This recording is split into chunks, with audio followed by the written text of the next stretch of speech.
I'm Chris Humphreys. Lynn Kira. Mason Medeiros. Felipe Koenig. And this is the APTA Tour. See you at Short Hills. Good morning and welcome to the APTA Tour. We are live from the Short Hills Club bringing you the Short Hills Grand Prix, a 2022-23 APTA Tour event, which is the 10th stop on the APTA Tour, presented by Remedy Plus and sponsored by the APTA membership and APTA national sponsors Paddle Pro and Fusion, and local sponsors Core Private Wealth, B&D, Maple Crest Ford Lincoln, Xenon, Club Pilates, Smith Chiropractic, Paper Ribbon Wrap, Spyro Harrison and Nelson, Wet Ticket Brewing, the New Jersey Men's Platform Tennis Association, and the New Jersey Flex League.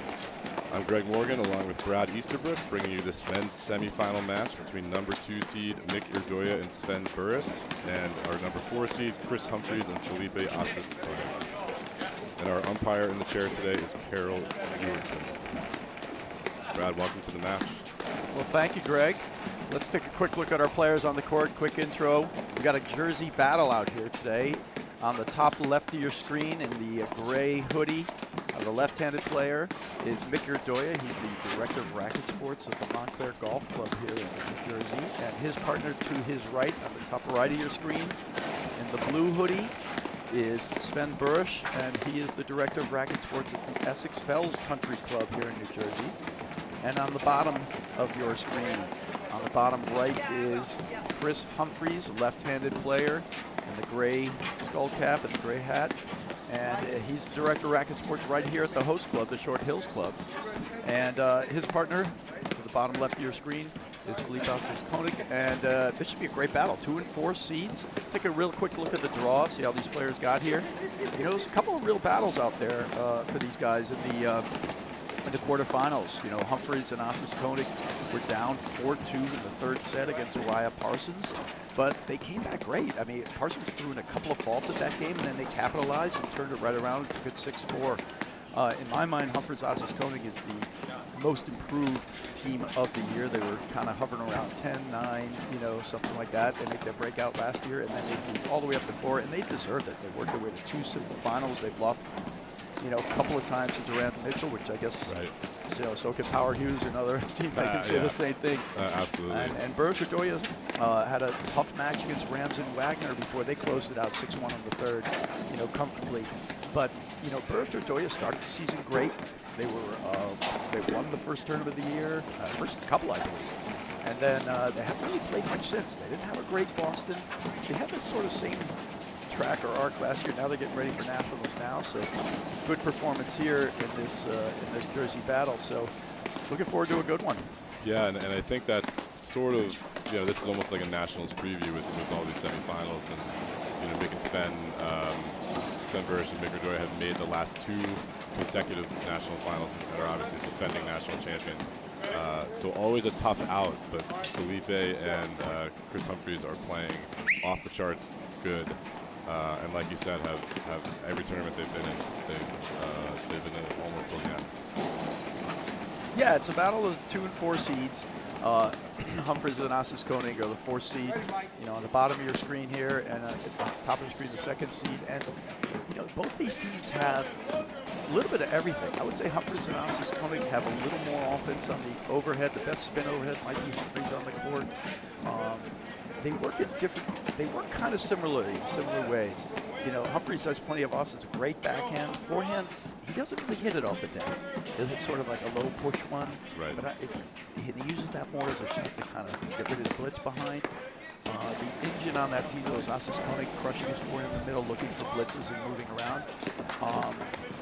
And sort of, you know, same Burris Irdoya. Irdoya forehand is the main weapon on the court, but Burris has a great backhand and great screen drives. And a couple of things that Burris and Irdoya, I think, have that sort of make a huge difference. One of the reasons why they were able to win the Nationals last year is like the Burris serve to the ad court is one of the best in the country. And some of the best returns in the ad court are on the ad court for the other teams. But he's able to neutralize that a little more than other teams are. They don't get as many good drives off the Burris return as they do others. So it allows them to take the net better than other teams. They volley great. And they probably, although Assis-Koenig and Humphreys have gotten to the point now where both these teams can slow it down and play slow game, or they can speed speed it up and play a fast game. They're very versatile, both of these teams. Absolutely, and I think Urdoya and Burish are one of the better teams in transition, partly because of that Urdoya forehand, where he'll sometimes almost wait and look for that instead of coming in. But like you said, I think with Chris's push overhead, Chris Humphrey's push overhead, he can kind of take control of the speed at the net, and he just has so many different speeds up there. It's going to be an interesting match to see how Urdoya and Burish choose to defend it. But I'm excited for this one. Yeah, this is a great battle and a great Nationals preview. I mean, this is, we got a couple more tournaments to go before Nationals, but this is the last Grand Prix. The first 3 Grand Prix won by Durant and Mitchell. And by the way, on our other live stream channel, we've got a match between Hughes and Powers, our 3rd seed, and our number 1 seed is Durant and Mitchell. That's the top 4 seeds who have made it here to the men's semifinals. And of course, on the day, it's a great day of live streaming. Our women's finals coming up after this, and then the men's finals. So you got your morning set up, then you can take a little break, maybe do a little cooking, and then get ready for the Super Bowl. So it's like a perfect day of sports. It's a big Sunday. It's a big Sunday. Super Bowl Sunday and Short Hills Grand Prix Sunday. So there we go. The players are about ready to get underway here. The other match has already started. Carol Ewerton giving the last. Yep, here she comes. This is the men's semifinal. On my left, Chris Humphreys from Short Hills, New Jersey, playing the deuce court. The ad court, his partner, Felipe Jose Koenig. On my right, Mick Urdoya from Montclair, New Jersey. The ad court, his partner, Ben Murray from Montclair, New Jersey. Gentlemen.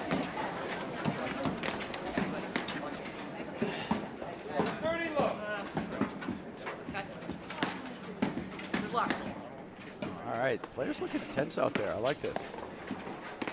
Asis Koenig, he's kind of like an Energizer bunny. Absolutely. He's always showed a lot more emotion. Humphreys, Chris Humphreys to start the match there, by the way. And this match is underway. Humphreys is sort of like, he'll show less emotion. Once in a while you get kind of like a look of he's got a little more hangdog, but he kind of keeps it all under wraps. And it's going to be a great battle. I'm looking forward to this one. Yeah, I'm interested to see how we start out here, because I do think in the past, Burish, Urdoya have had some slow starts, and I think that can be dangerous against Humphreys, Asis Koenig here. 2 guys who are hungry for a big win. They're going to look to get on top early, I'm sure, and try to keep it that way. I think that's a great point. You're absolutely right when you talk about slow starts for Burish or Urdoya. They're a team that kind of takes a moment to get the engine running. Early morning start, we'll see. That's a mistake drive. You do not want to hit anything that's going off the screen to the Urdoya forehand. And to me, it's one of the 1 or 2 most automatic forehands. He almost never misses it. He hits it with a ton of offense. Spot it, roll it. You got 3 of the best forehands, or 4 maybe, in the game in the semifinals out here today. And between the other one, I think Durant, Powers, probably Urdoya for sure. The Stephen Mitchell forehand's pretty devastating. Yeah, that's no joke. Oh, he got that one. A little break there, and a perfect start. Yeah, that's exactly how Burish Urdoya want to start. A couple short points there, a couple early misses from Asis Koenig and Humphreys in that opening game.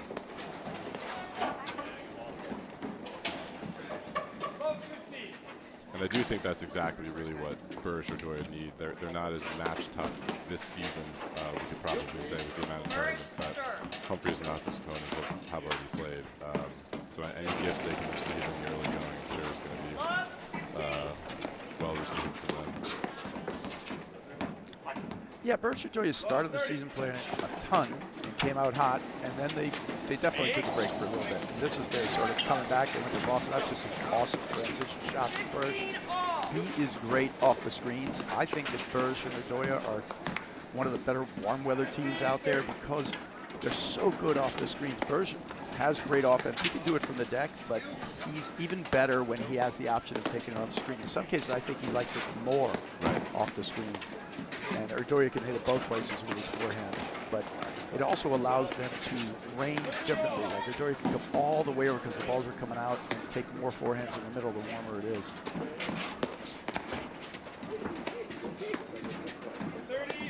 Oh, that top of the net. You know, you will not see Burge miss that volley. I think Erdoya and Burge are very solid volleying team. They've gotten better at the positioning.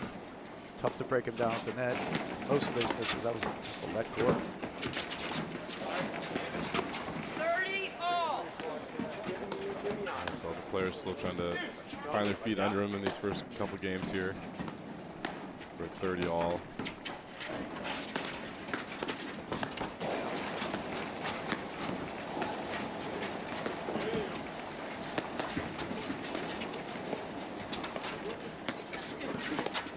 Oh. 30, 40. Bursch wasn't looking for that drive coming from Ossis Koenig there. It's a good low ball. Yeah, it was a great low ball. I think that one tipped the net too. I think Yeah, like he got a right little there. let court on that one as well, but it's a great shot.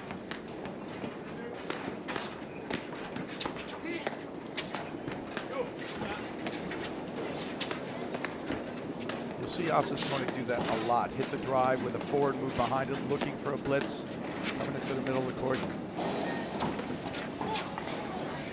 Game, Oceanic, Humphreys, first set It's stand, kind of mirroring one game games ball. there, Greg. Yeah. And Ossis Koenig to serve at 1-all.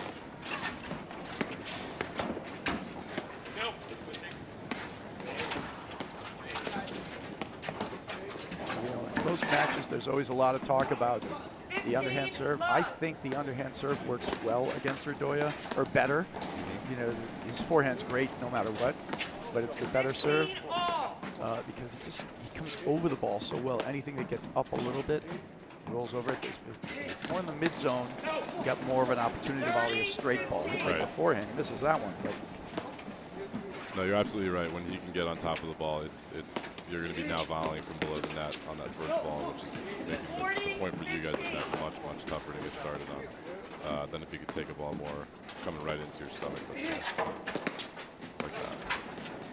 yeah, taking it, that's a great volley there from Ossis Koenig.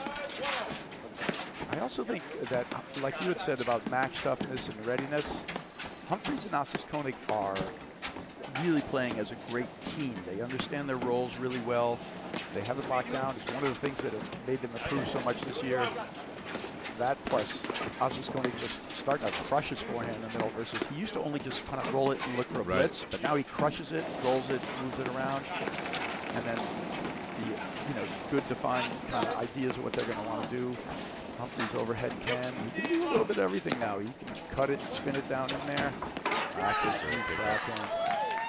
Game, Oceanic, Yeah, that last point I think is kind of what Humphreys and Ossis Koenig are looking for when they're at the net. Is Humphreys dictating play with his overheads, and then a great ball in transition there from Ossis Koenig to take the game.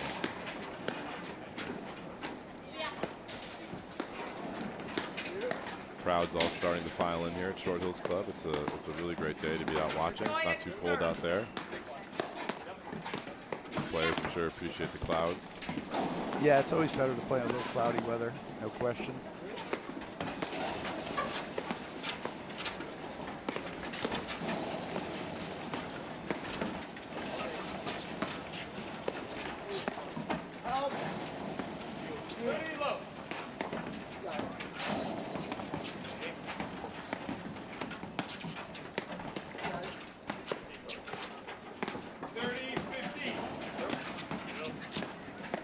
Now Sven Purish is one of the best in the game at hitting waterfall overheads, attacking downward overheads. About 6'3", goes to 6'4", he's long. When he gets that going, he actually does some damage. And if he has the right ball, he'll look to do it against everybody. He's not afraid. Like some people are like scared to hit it down up overhead because they're going to get it smashed at him. He'll look for it. Oh, what a volley there from Ossis Koenig. He's playing with a lot of energy and fire. Their burst, it's a decent transition drive, but Ossis Koenig very quick into the net. Exactly. He got right up on the net and was there to stop that volley.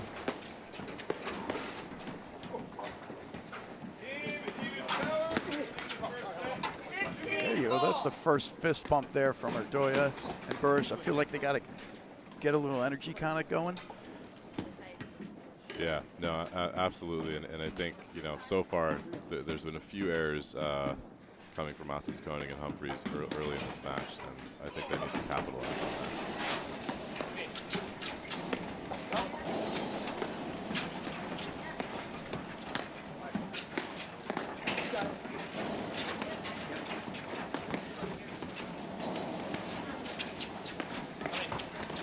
Sneaky little move there from Humphreys. He realizes that Bursch is in a lot of pushovers to start.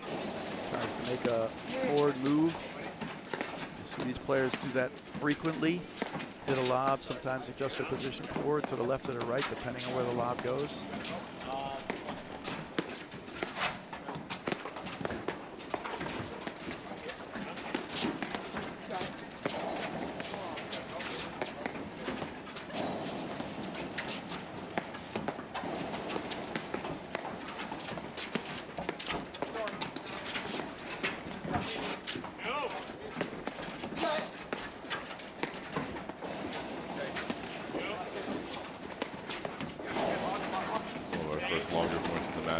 Yeah, first one. And Bursch and Otoye are fine playing this pace. In fact, they do a great job locking down the net pretty well, and they're comfortable making you win the point. Exactly. And then they don't mind the transition play if you hit it through. You know, this right here, I expect to see more of this, is going to be a lot of the battle, because Humphreys Ossis Koenig are perfectly comfortable also lobbing until they get the ball they want to take a strike with, and then going for their attack shots.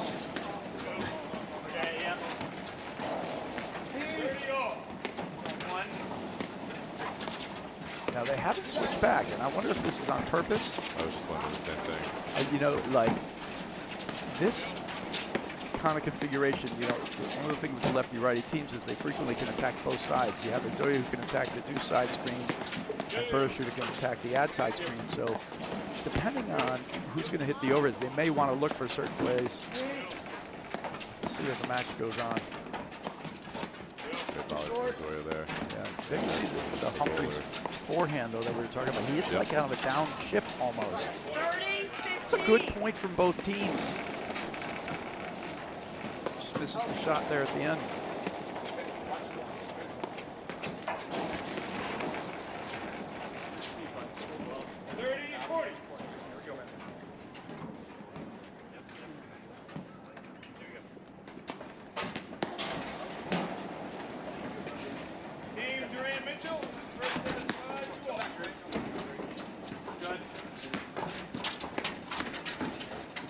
If you want to know where that Bursch backhand is hiding. Just out of the lob. It's still a little warm out there. Just missed it. Great volley, though, from Ossis Koenig there.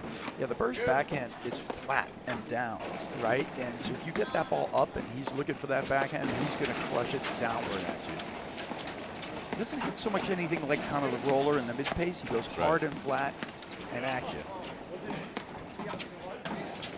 One of the things I find unique about Bursch, a few others too, he loves to hit anything that's a screen drive, though, with one hand, right? He doesn't actually use his two-handed backhand that often. Off the screen, right? Yeah, that's a good point. It's sort of just how his game started to develop when he was playing early on, and that's what he's comfortable with. Yeah, it's interesting, too, with Otoye and Bursch on the baseline. Both of them have such tremendous reach. You know, Bursch, sometimes you feel like you've got him stretched out, and he's got so much strength in his hands. You know, he can still hit the ball and make you pay.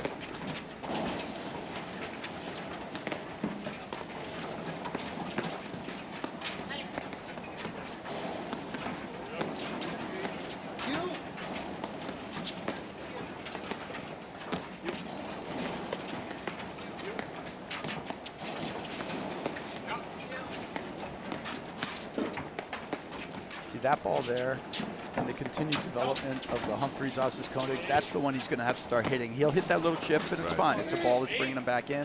But once he starts learning how to unload on that, that'll be a whole nother dimension here for Ossis Koenig and Humphreys. Work in progress, but those guys, in my mind, most improved team of the year for sure.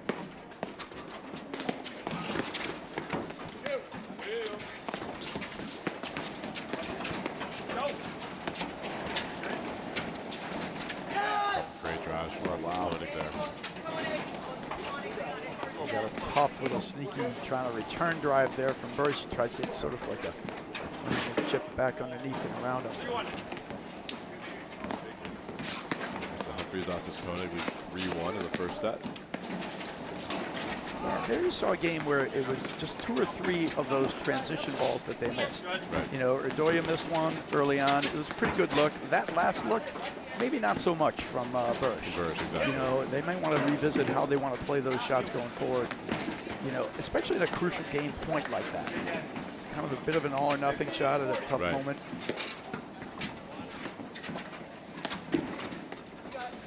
Erdoya is just getting down. They're making him work right now. That's a great lob. Great job from Burge getting up to the net quick.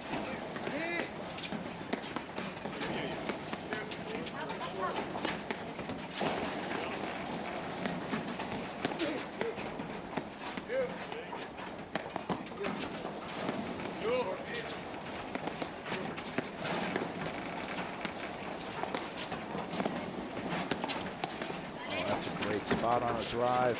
Great get from Ossis Koenig. Players transition back.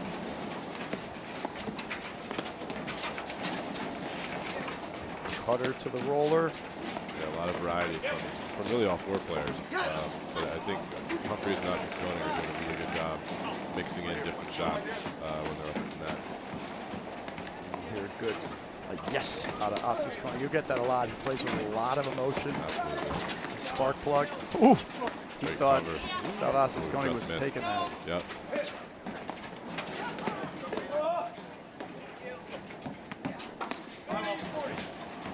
That's probably one of the tricky parts with the lefty-righty team is those balls up the middle sometimes.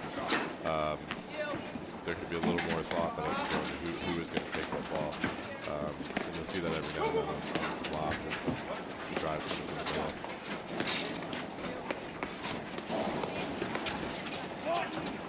Great transition play from Humphreys. Burge was looking for it. He was sneaking up. Third panel smash there. It was a great combination to watch for. He goes third panel smash, that moves the player to the middle. Then they go waterfall to the back screen, leading to the side.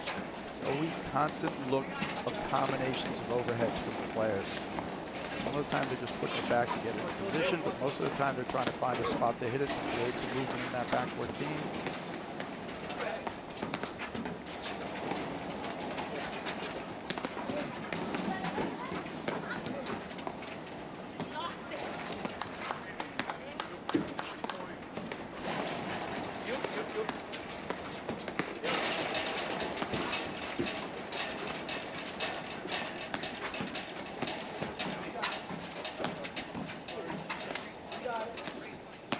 Doing a great job finding the Erdoya backhand, hitting soft into the side screen and keep working it there.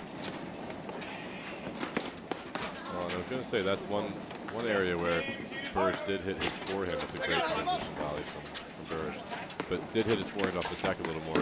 It makes them a harder team to volley against at the net, where there was a point, shot a couple balls ago that Ossis Koenig just kind of flubbed over to Burge's forehand, but he sort of automatically put it back up again. Just missed. Great point there. I love the Ossis Koenig yell after the point. The big yes. But it's a great point. Just push that lob long. The down the line lob was the right play in terms of the lob that we give you the most offensive opportunity afterwards. You just push it long, a little less court out there.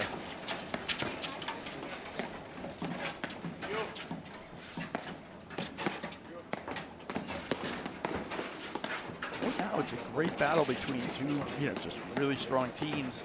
Just Ossis Koenig and Humphreys just executing better at this point. Yeah. They haven't missed any lobs out that I've seen. Nope. Burge Erdoya, you could probably say 3 or 4 lobs out, right? It's just little things like that. Exactly. And I think early on there was a few light cords that came into play, and after probably the second game, I think Ossis Koenig and Humphreys have just cleaned up a little faster than Burge Erdoya have. Burge Berkshire made about 10 great shots in that point before. They didn't win the point, but that's paddle. You play a top team, that's the way it goes. Exactly. You know, they just, at the end, they just lobbed it out. So it's going to come down to these little bits of execution. You see how active. Oh, that's tough. Great hands from Burrish. Way to defend that. Yeah, Asis Koenig, it just always makes you think, because he's extremely quick, but he likes to move forward. So he's always looking for chances to close in. Yeah, and he'll have them. Against Berkshire Doya are great volleyers with great hands, but they frequently can stay off the net a little bit. Right. There is an opportunity to get them. They just volley really well, Berkshire Doya, but there are opportunities to come in and try to attack them.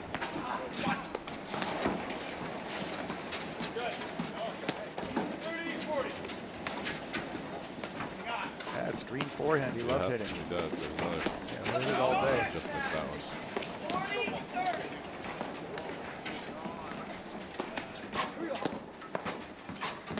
So a point for Humphreys, Asis Koenig to go up 4-1 in the first set.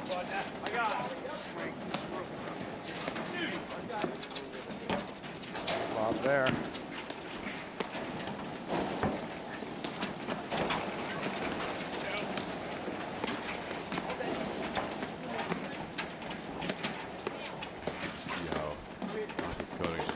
Inside the baseline on a lot of these balls. Always looking to move in. He's one of the fittest guys on the tour too, so he'll move around all the time, right? You know, and he's never going to get tired. He really is like the Energizer Bunny of the men's tour.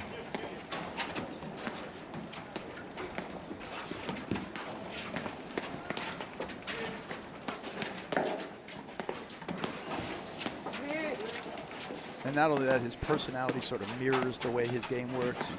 He's a fitness instructor. He's always got a ton of positive energy. Right. A lot of emotions.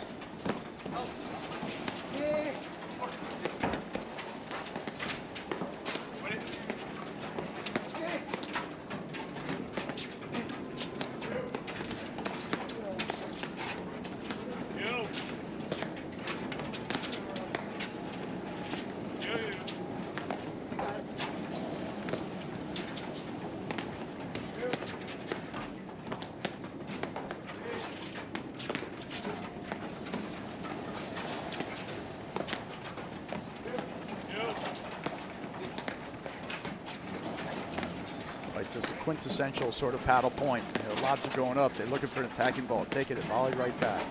Deep again.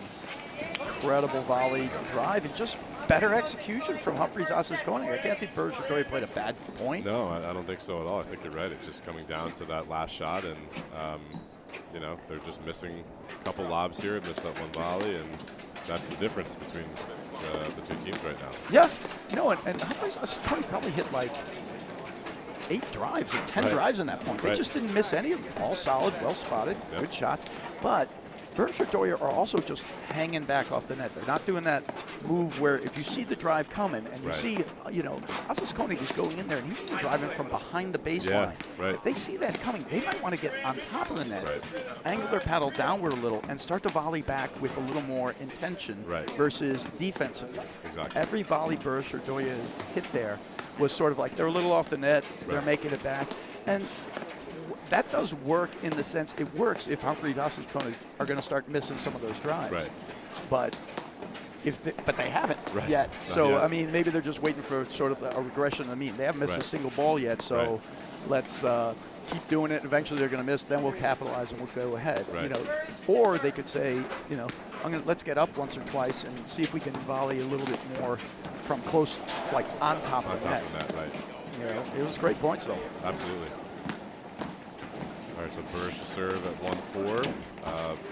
Important game here, just to try to keep them in the set here. See, but there again, he's a good 4 feet off the net. He's well off the net. You know, and the drive's coming, and they're just teeing off with abandon because there's nothing that's stopping them to do it.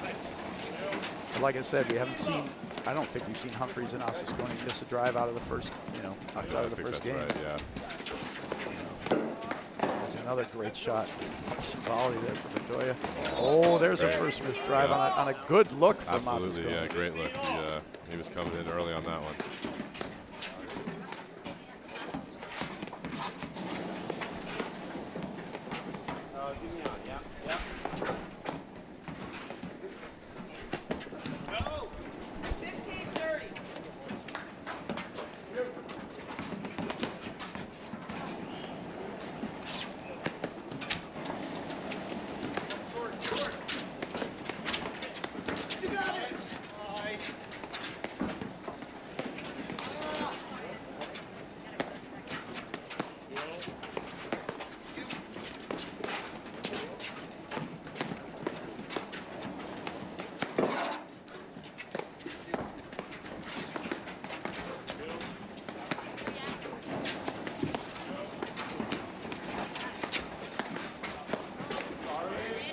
Long. See, now he did go for an offensive volley there, right? He tried to put it back at him, but he's still, I think if you're going to hit the offensive volley, I guess I'll just say it again, right? You got to be like on top of the net. He's not 3 feet off the net. They're not there. It's not the place to hit the offensive volley from. I understand why he did it, because they're getting peppered with drives, so you want to stick back at the guy. You know, then that makes total sense to me. That's a really smart shot. Really smart, but again, because off the net. But they're allowing it, right? Exactly. But like we said, the level from Humphreys and Osses going has been super high. They've missed nothing. There's a loose error. So maybe one loose error in the first game or two when they lost their serve. It's the only game right now that Bedoya won. That's right, yeah. I think Osses Coney volleyed one out, hit an easy overhead in the net. Since that time, we haven't seen anything. All right, so here's a little combo. This is what they're waiting for. Hopefully, these guys are gonna. I don't think they're gonna go no error free for 2 sets. Right. So things do come and go.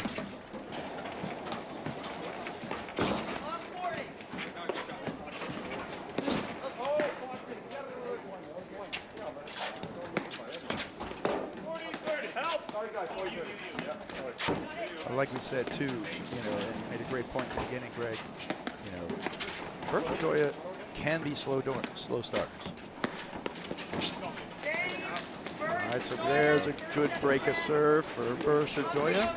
And now's a great time to talk about one of our great sponsors, Paddle Pro. And for over 20 years, Paddle Pro has been recognized as an industry leader in platform tennis. Knowledge, expert advice, vast inventory, and ultimate customer service will help any player find the perfect equipment to take your game to the next level. Paddle Pro is the only website to carry all platform tennis brands. And for more information, go to www.paddlepro.com. And that was a great game, but it was a couple of great shots, great return down the line. But started with an easy error in the fault. That makes life easy. You hope for that kind of thing right now for Bedoya. Get a couple of easy ones. These guys make a couple of errors. At this point at 5-2, you just want to start playing the right way for you, and you don't worry about actually coming back. You just think you will if you start doing the right things, right? Absolutely. And then get their way into the next parts of the match. Start making it go the right tempo and the right way they want to play. They're stepping in a little bit on that drive there.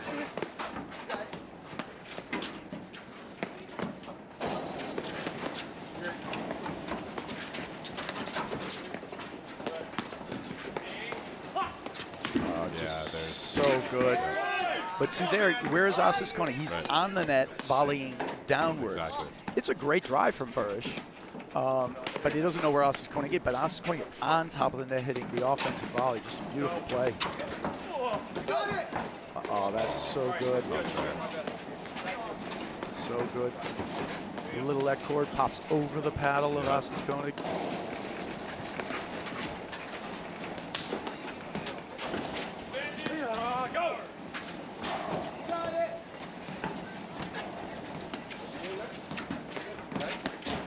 Careful there. Osses Koenig is certainly onto that overhead from Burish. Well, it's one of his #1 moves, Greg. Yeah. He loves it. As soon as you're going up for the overhead, if he sees your contact point is going to be high, actually, even if he sees his low, he starts moving forward. Right. Because he'll take it out of the air if you get low and hit through the court, and he'll volley it. But if you go down, he's moving in. Now, he's not a tall guy, but he's extremely fast. And his two-handed backhand on the bounce up-down is exceptional. He missed one earlier today, but he's really great at that shot. So you got to watch him.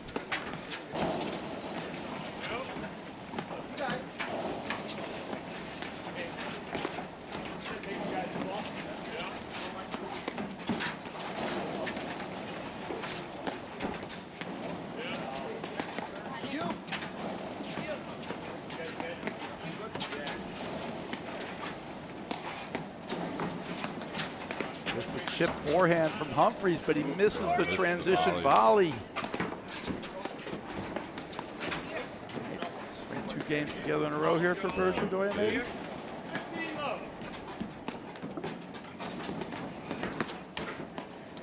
And there we go. Couple of misses now coming out from Humphries and Koenig.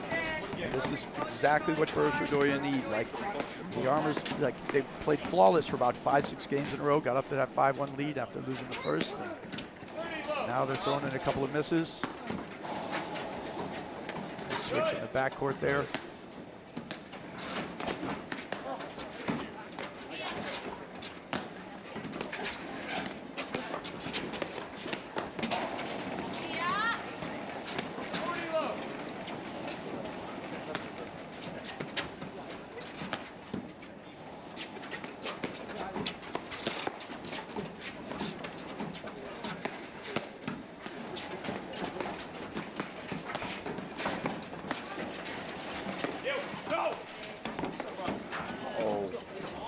Just long. Yeah. The ball's just carrying a little bit. A little bit, exactly. It's a good volley from Koenig up there. He was ready for the Ogoya forehand.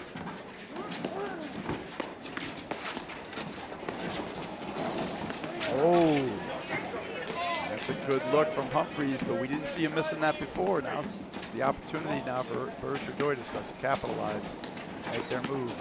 This is actually one of the things they do really, really well. They kind of do play in a nice, even way, and like you said, they're not going to make every drive the whole match. Right. Now you can see Berger are looking to move in a little bit more from the baseline, which they haven't done a ton of up to this point. But just in the last couple of balls, the two of them have started to sneak in.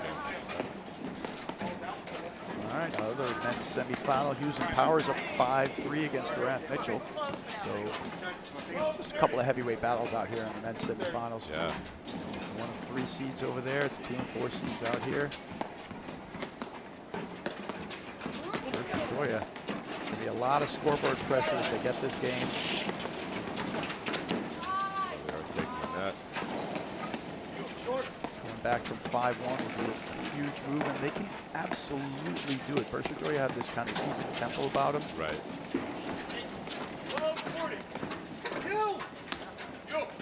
And one of the things that can happen, without a doubt, with Koenig is he plays with so much movement that there are times where it works absolutely flawlessly. He's Right. just peppering you, coming balls, putting you screaming, yes, you know. But then there are moments when it can get frenetic, a little out of control, and the errors can come in little bunches as well. Right. You know, it's actually something he has to manage just a little bit from time to time, and actually Chris Humphries helps him manage that a little bit. Yeah, that's good. And you certainly you want to be positive and you want to be fired up, but right, you want to make sure you're not hitting balls, obviously missing or putting your partner in positions that he's not sure what he has to cover next. Yeah, so that can be tricky.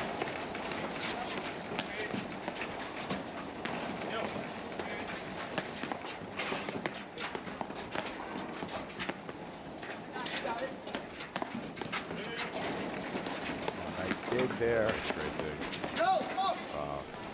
Bursch just missed the backhand drive there. Yeah, he had it. It almost looked like he reached a little. He didn't kind of move up the line a little. He used his length rather than his feet. So Powers Hughes do close out the first set there, 6-3. So great job for them. The other men's semifinal. Close, Koenig on that volley. Oh, that's just like vintage Urdoya forehand, and he holds it there and he just spots it. You know, it's a great volley though from Asas Koenig.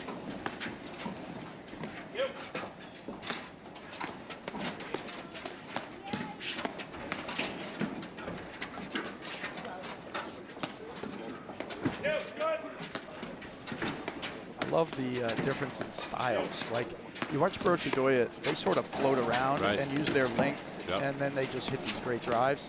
You know, Asas Koenig is just moving a mile a minute. But you're right, right. It's you know, Birch just like one little step, reaches out with his arms. He's 6'3", you know, sort of long. It's kind of a neat juxtaposition. Yeah.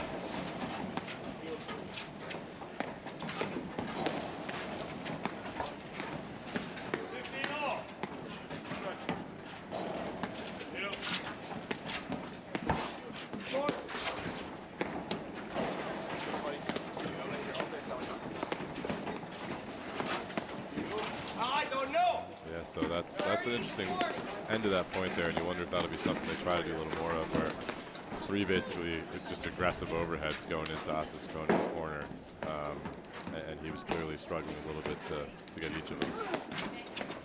Good serve from Humphries there. Here's a big moment here. If they get this thing to 5-4, big. It's going to be tough for Urdoya. Yeah, really tough. Yeah, nice get from Birch. There you go, Humphries using sort of the elevator drop shot where you hold it, looks like you might hit a waterfall, something else as the ball's dropping, then you actually, the moment of impact, you let your paddle fall straight back, and the ball just ends up being a really soft drop. But it's the selling point is in holding the ball and making it look like something else first. Right, so you get that baseline player to sort of commit to something, well, he can't commit to covering the drop because he thinks it's something else. Exactly, right, and then you pull it out from him, and there it goes. And even though Birch got it, it still sets the point up. Birch is now way out of position. Right. You're right, Urdoya's left to basically cover the whole rest of the court for that one ball. Yep.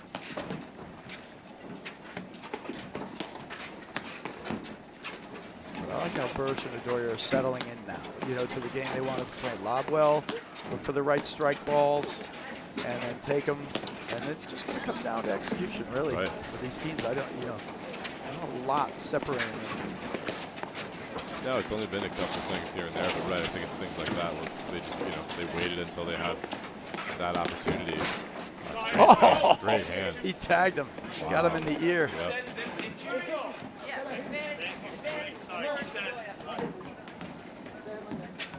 Yeah, it's advantage Birch Urdoya. Yeah, exactly. I'm not sure what the confusion was there. I think Humphries didn't know that it hit him. And there's the there it is. break. Wow. And from 5-1 down, it is now 5-4. Back on serve. But it's like we were talking about, Greg. It was perfect play where they were playing this sort of almost relatively flawless. Didn't miss a drive. Then all of a sudden a couple of errors, and this is like, and then Birch Urdoya just keeping the tempo, going about their regression to the mean a little, and then they started playing the right tempo for them, where they're hitting the. They're still in drives there. There's a ton of good drives at that point. Right. You know. But they're finally getting a few errors out of, you know, and now it's actually, you know, it's a little nervous. When you're up 5-1, you think you got this set, right? Absolutely. You know, it doesn't occur to you you're losing it. Right. And I don't think they've changed their thought process or strategy or anything like that. I don't think Asas Koenig got it. Just sort of the way it came down. They just didn't execute quite as well. Urdoya came up with the goods in a few moments there. And I think that's right. I think the big thing, if you're in Humphries and Asas Koenig's position here, you just look to clean, you know, just to clean up a little bit. You're not really looking at doing something different, I don't think. Like right there, just kind of a, you know, a miss from nowhere. You know, so just things like that. If they can clean up a little bit, they'll be probably still in the driver's seat. But that's the hard part here, right? These guys don't go away. You know, like you said earlier, they're going to make you beat them. And that's the tricky part about paddle.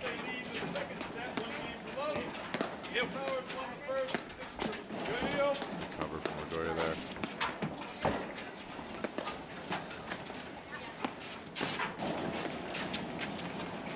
Well, you know, and it's the little things, like in the first, when they got up to the 5-1, they weren't missing any drives, and We also saw, like, I think Burris and Odoya missed like 3 or 4 lobs, right? Right. How many lobs did they miss in their comeback? Right. 0, right? You know, it's just little things like that. It's a point here, a point there, execution. You know, all players have hit some great shots. There's another miss now. So we have a missed lob and a missed forehand there from Asas Koenig. All of a sudden the errors are all on the other side of the court, right?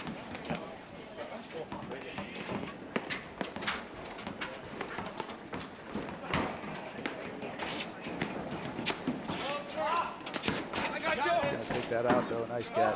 Good shot. Good forehand. Nope. Oh, missed it.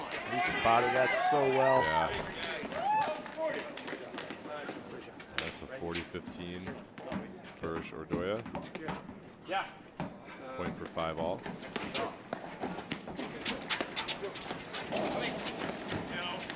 That's a good choice there on a lob there from Ordoya. Not for Burris. There's the one-handed screen shot that you always see. It's so funny because his two-handed backhand is so solid, Right. and yet he loves the one-handed screen shot. Oh. Well, it's a move he makes all the time. Yeah. That particular case, he didn't get around it well enough. Right, he The ball kinda got jammed. Yeah.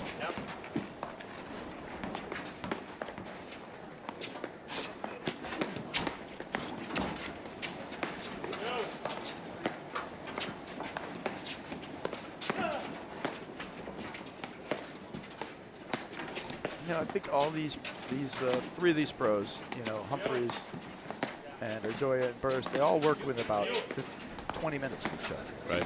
Maybe 20 minutes to Montclair, 20 minutes to Essex Fells, you know, from about here.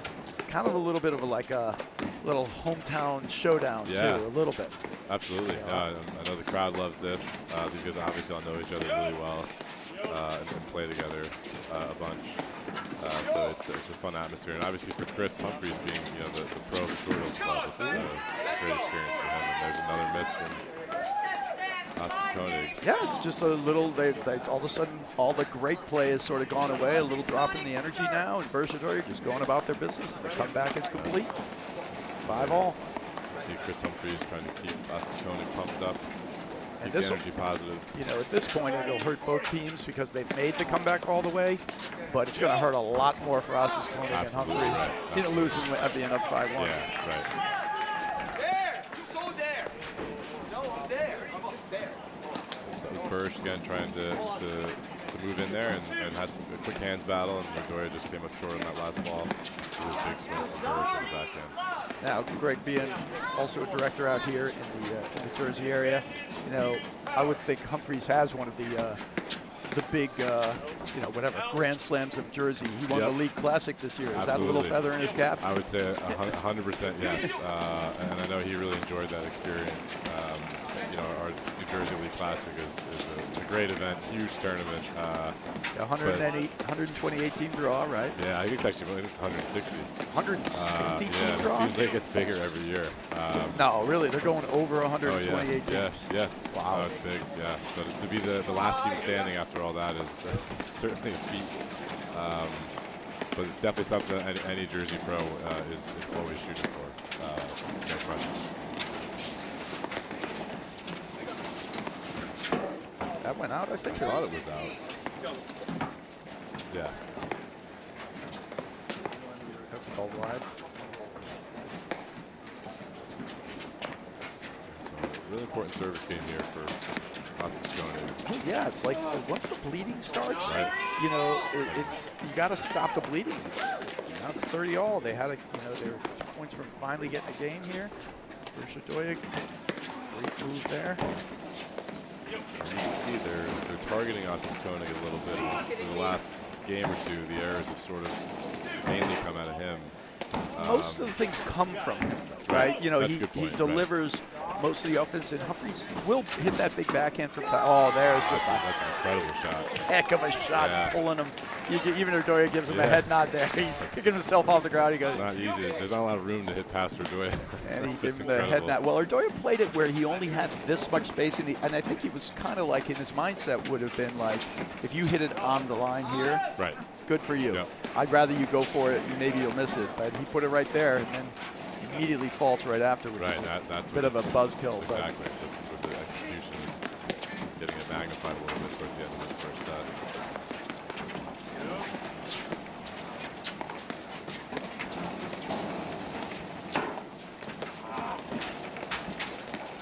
Oh, just a great cut overhead. And see, that's one of the Urdoya specialties. Like most guys will lob that back. Urdoya's getting the cut overhead that's twirling around to the other side. Ball's still staying up. He's holding it, and he's still able to stick it. And now it's a break point for Birch Urdoya.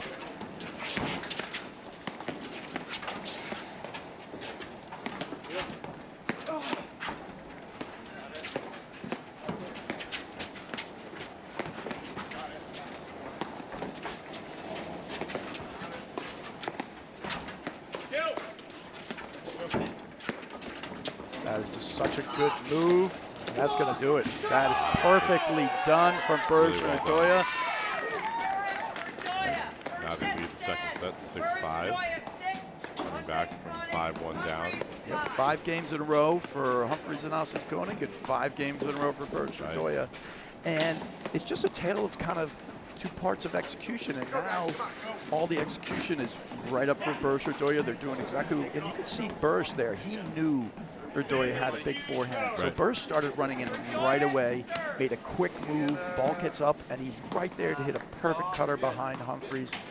And Humphreys is almost like, I wouldn't say he's disappeared, but like he's playing a role. He's not making any errors, but it's all sort of coming like, you know, I'm not sure if he needs to even assert himself as like that ball's long there. Great rip there on the backhand. Not assert himself, but almost like take a moment and be like, okay, here's where, you know, we were doing this. You know, maybe we got to back it off for a second, because I kind of feel like he's the one who does that more for that team. Agreed.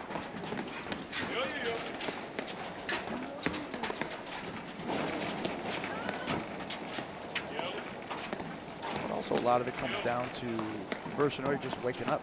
You know, it's a national championship team. You know, and they do start slow sometimes.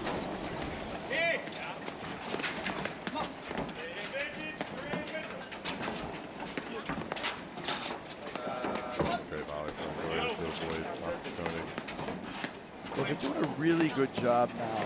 They're still volleying from off the net, but they're not getting peppered, and they're doing a good job of redirecting the balls away. They're not losing any points.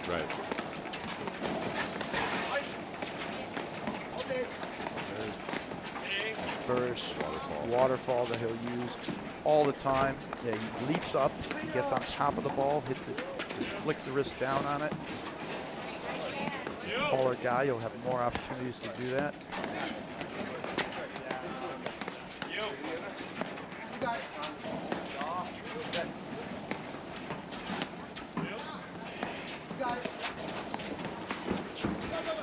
Pushing the balls long and deep through the middle.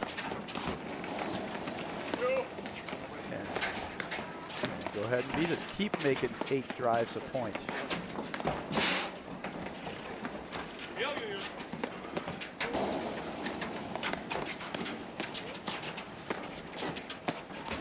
I'd rather see Osses Koenig move in behind those more aggressive balls than the push ones.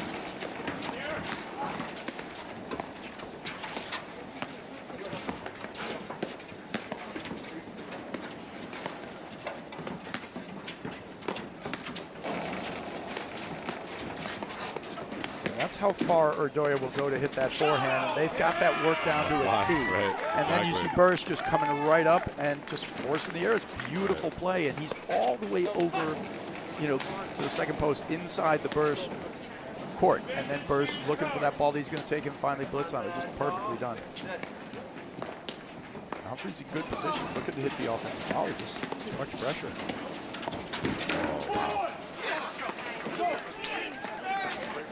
Great return from Humphreys there. And Urdoya, I think, could have tracked it. He got almost screened for a half second. He had a little late start to it, and it was just a huge ball from Humphreys.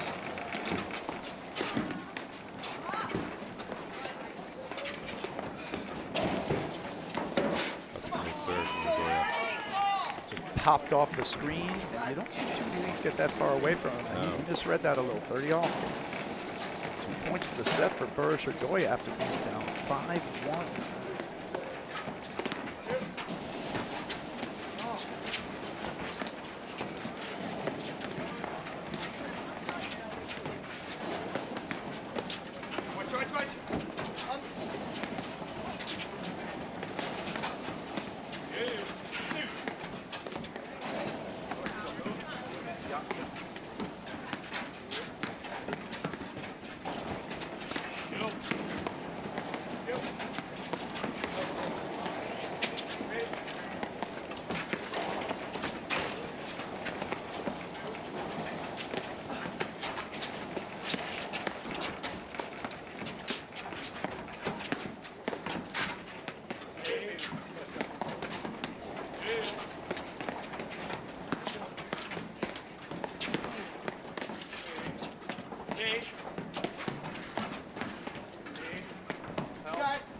So they recognizing the importance of this point.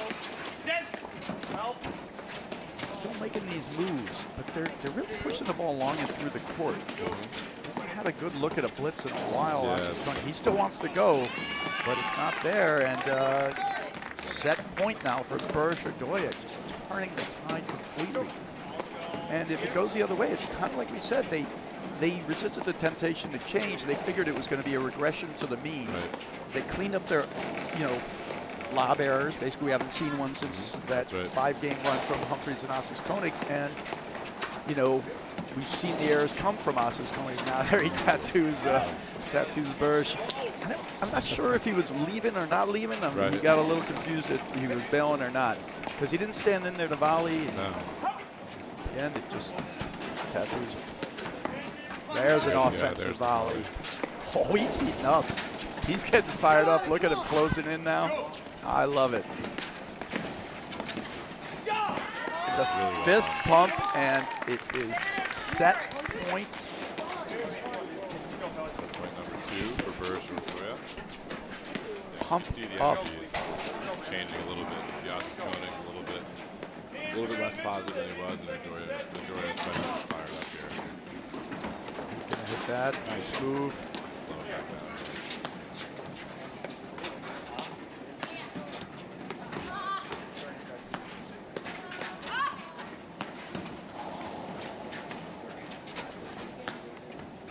I like that overhead where he hits it soft in there.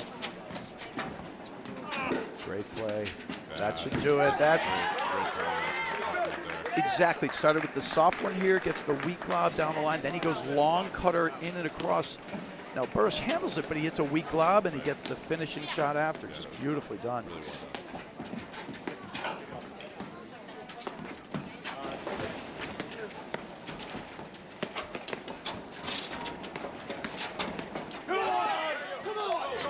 Wow! First time in a while that Ossis Koenig's been able to capitalize up there. He couldn't hit it around him that time. He was able to finish it. Amazing. What a match. Yes, been a great first set. You can see it's tightened up a bit here. These guys trying to get into a tie break. Cutter into the side. Great lob.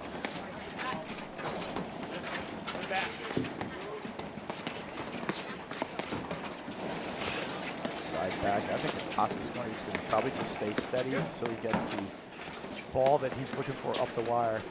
I'd like to see that from him here, but they need his offense in the middle of the court. That's why kind of like you watch this match, they do have their roles. Like Humphreys is really mostly stayed steady. He's hit some great backhand drives, a few of them. Right. But it's more like their spot drives that allow, for an Ossis Koenig blitz. That's a great overhead. And the one spot that is the safe spot is going into the second post towards the Humphreys forehand. And he'll hit a little push drive actually, but it's not going to hurt him. So here he'll move around and look for the backhand, but he's having to move back and away from it. He makes it. Oh my goodness.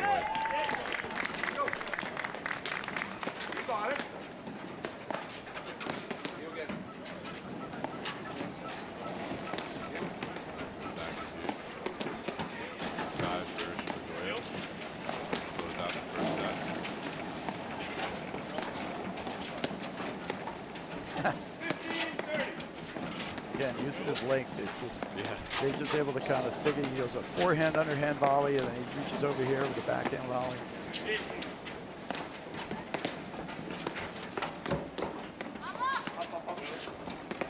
He's not gaining much there. I feel like he's got to just use the energy. He's got to run up, run back.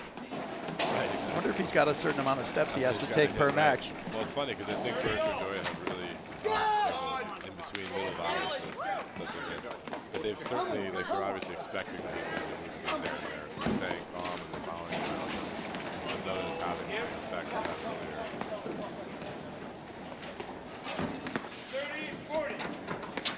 Got it!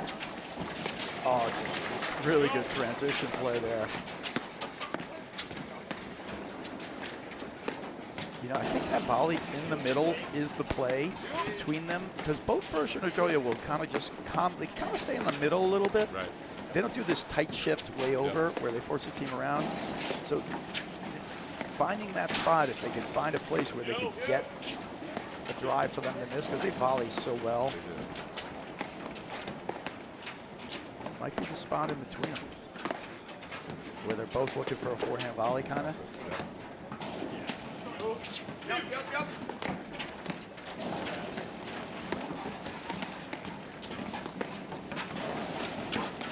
Smart lob there. You saw Erdoya closing in, looking for, anticipating.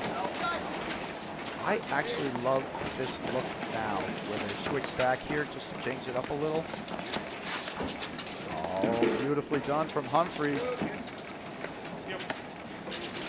Blitz coming.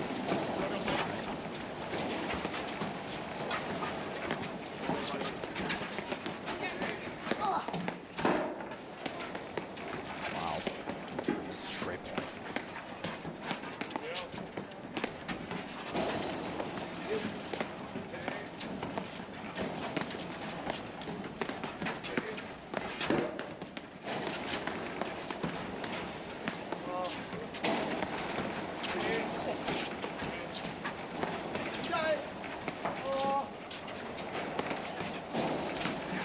Oh, and he's right there. He's there. Absolutely was there. just a beautiful point, though, by all the players. Incredible. Right, it's obviously a huge game for Humphries. Us is coming there. They now get this to a tie break. First set. It's been an absolute battle. Since day one.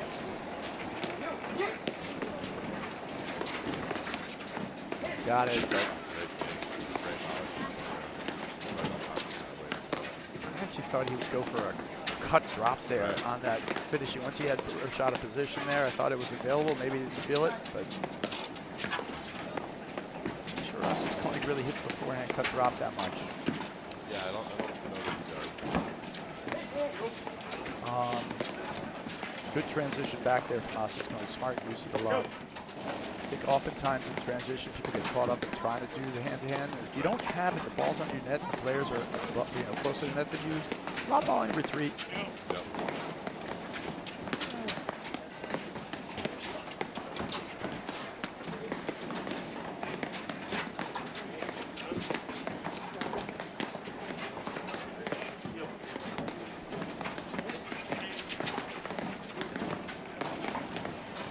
Settled into a great battle. Teams lobbing, looking for their offense. Volleying it back.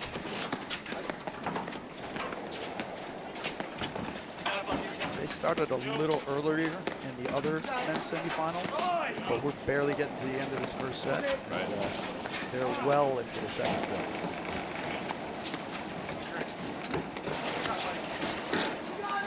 Oh.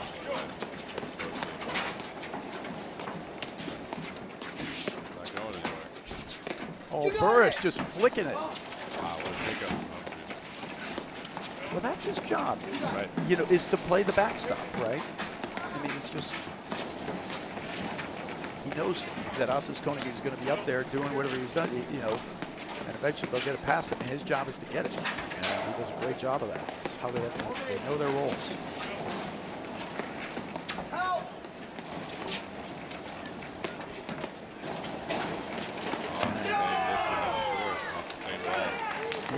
Careful with that's Assis Koenig best. You know, every player has like a #1 option. Right. The #1 option for Assis Koenig is running up the side wire, hitting a high backhand. Right. That's their #1 option. So just great, and that's just the first point. Exactly. This whole tiebreaker could take an hour.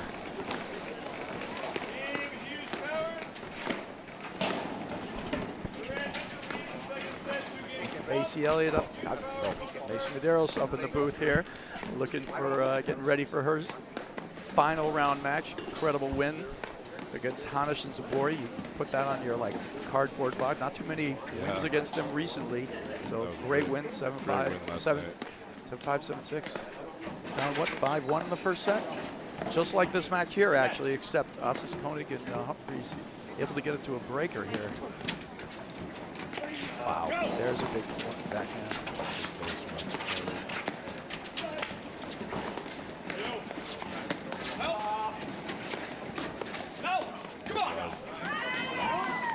incredible transition play. Burge coming up big when they spike the ball down. That's one of the big mistakes in the transition play. When you're playing against your opponents, you got to push the ball through and behind them. He spiked it down in front of Burge. He smacked it right back through in the transition play. Perfect shot.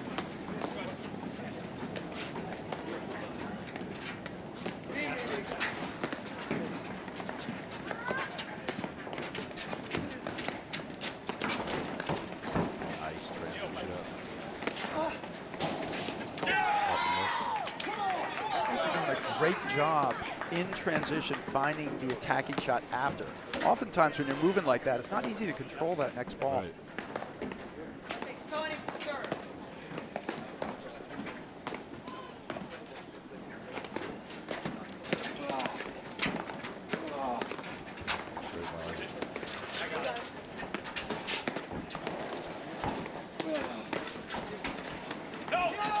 Wow, good offensive volley there from Asis Koenig, closing in, reading the play. Quick volley behind Erdoya.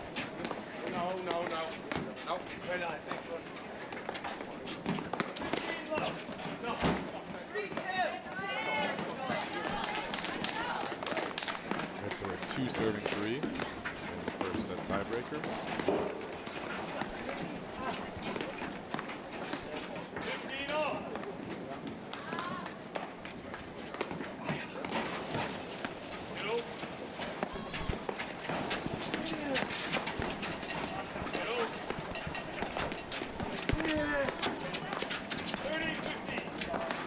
That's a great move from Asis Koenig there.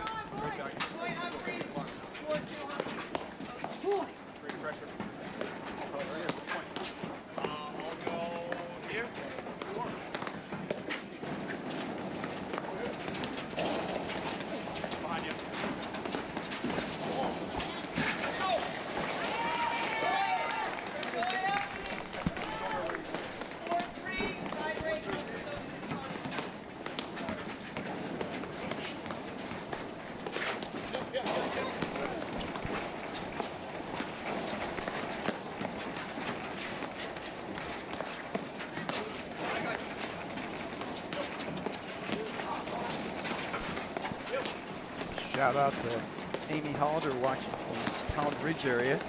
Humphreys' old club up there in Westchester County. Oh, just long. Just missed it. Yeah, and you know, we're in these crucial moments, and that is the stuff that just completely dried up when Burge or Erdoya made the When they're making their comeback. yeah, when they Right. made their comeback and won their 5 games in a row. And like we said, it's just going to come down to some execution, and it's those little things. It's, you know, just an error happens. Right. That's what this match is hinging on. The teams are so close. Another one. Two missed lobs. Yeah.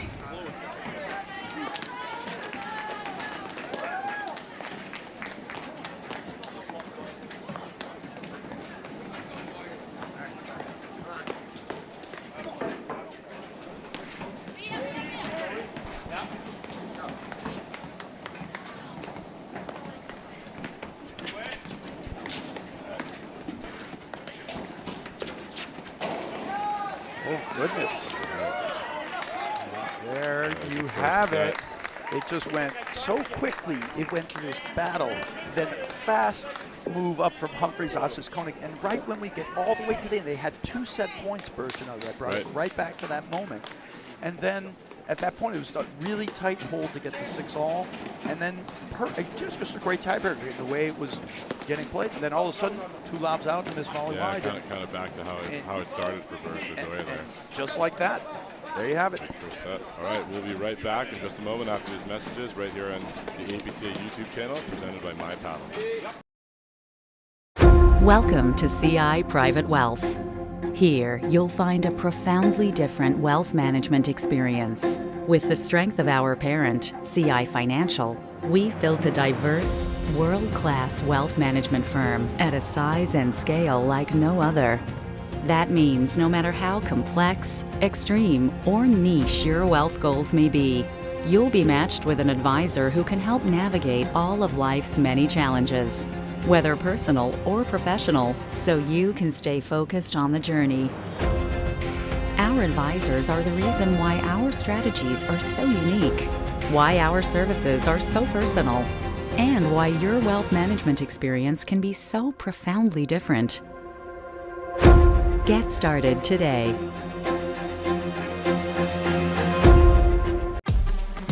High performance never tasted this good.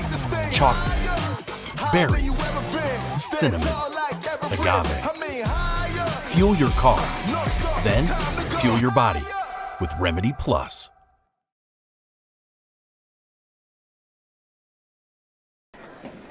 Welcome back to the APTA Tour presented by Remedy Plus. We're in the men's semifinal between Mikkel Doya, Sven Burish, and Chris Humphreys and Felipe Assis-Koenig.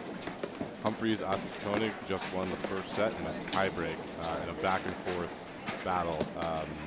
Really, really good points. Really great match so far, Brad. Interesting to see how we start here for Doya Burish, being able to come back down from 5-1, but then not quite shut the door. See where they are mentally to start off here. It was kind of a strange finish. You know, they got it back to a point where they had a couple of set points, actually. Right. About ready to steal that first set. And, you know, they know what to do. I imagine they'll just go about their business with it and doing it. Definitely Assis-Koenig is the one who kind of rides the most. You know, he's the one who rode the most highs and lows of the match. And, you know, really it came down to, if we have to think about it, you know, at the end, I think it was 7-3 in the breaker there, but it came down to maybe like 5 or 6 missed lobs for Mikkel Doya, and I missed ball here or there. Then they just missed the scoop volley at the end there from the Burish. You know, it's just little things, right? When they made their comeback, those things dried up, and when they lost it at the end, those things resurfaced, right? They just execute, you know, and definitely Assis-Koenig rode a wave of just this pure great play. And then he started making a few errors, but he just keeps going at it. I think it's all, you know, he has to do what he's going to do. These guys it was a great battle. It's fun to watch. Yeah, really, really awesome set. And good to see Burish or Doya get themselves back in it after the start they had. But yeah, I think you're right. I think it's a matter of it's just those little execution details, and Assis-Koenig,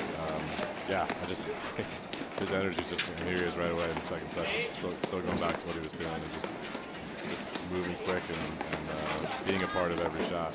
Yeah, I feel like Assis-Koenig, if he's not hitting something and running forward every 10 seconds, like he does it anyway, right? He must.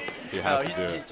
He's got so much energy. It's funny, and he uses it. It's one of the things that he uses to his advantage. It's one of the things that separates him as a player, his ability to be in constant motion and be ready to drive and blitz at any time. Right.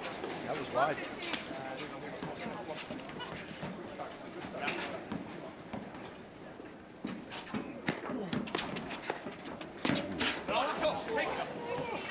First volley. Maybe going out. 15 all, I believe. Yeah, I think that's right. Too close from Humphreys. But it is interesting, like, you know, you'll see, like, for the Doya and Burish team, you're going to see different styles. That he's just not quite in position for. He's not behind, he's doing a flick. Well, it's funny, I feel like so far, and it's more like a couple points into this first set, but the speed's gone up a little bit. Burish are kind of being forced to play a little faster than they probably want. And here they are. Is it 15-40? I think it is 15-40. Like a game. Yeah, so just a fast, kind of a fast first game there. Couple missed shots. Good pressure though from Assis-Koenig and Humphreys there. It's a big shot there at the end. So yeah, you know, I think it'll be. It wouldn't surprise me to see a similar set that we just went through. You go know? Out ahead, high energy, and all of a sudden miss a few errors while Burish or Doya right the ship. Right. It certainly could happen for sure. Burish or Doya will ride less emotional waves. And what I was bringing up as a point before, in the way the teams blitz, you'll see here, like Burish or Doya tend to blitz more. Like Burish, you know, you see your Doya blitz. That's not a blitz. He's transitioning in, and we're all already gone through. But the blitz will come when Doya is hitting the forehand, and Burish will blitz frequently. That's more of the blitzes that you'll see from Burish or Doya. Right. Doya hitting the forehand, but Burish doing the blitzing. The blitzing from Assis-Koenig and Humphreys is about 80% Asas-Koenig hitting his own ball and following his own ball. Exactly. His self-blitz, right? Yep, right. So you can do it a lot of different ways. The key is to utilize your skill set. What Asas-Koenig loves to do is he just gets running. He's actually running forward as he's making contact with the ball, and he just goes. Right. You know, he's confident in his drive. See, that's the most dangerous shot. It really killed them at the end of that match. Yep. If he gets, that's his #1 offensive opportunity ball. You know, he can hit a lot of others, but that's his #1, his best. And it killed him at the end of that set. I remember, I don't know if you remember Urdoya getting beaten twice there. Twice, and back-to-back points, actually, It's not that you can't, you know, use the attacking ball. You just got to be really judicious with it. Yeah, and I think you have to keep in the back of your head, obviously, that, like you said, that's his preferred shot. So he's really looking for any opportunity to see it. So he's always ready. He's uniquely ready, too. Right. Meaning he's not a guy who is like some guys you can catch them like taking a break or they're a little on their heels. Exactly. He's almost always on the balls of his feet. Right. You see Humphreys actually just whiffing on a cut overhead there. Oh, that's a great spot from Burish.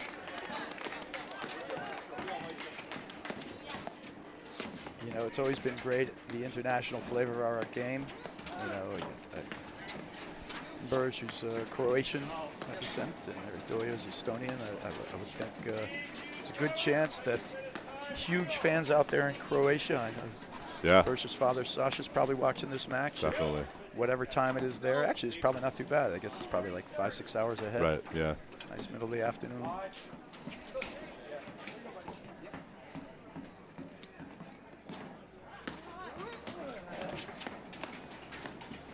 It's a good use of the I formation.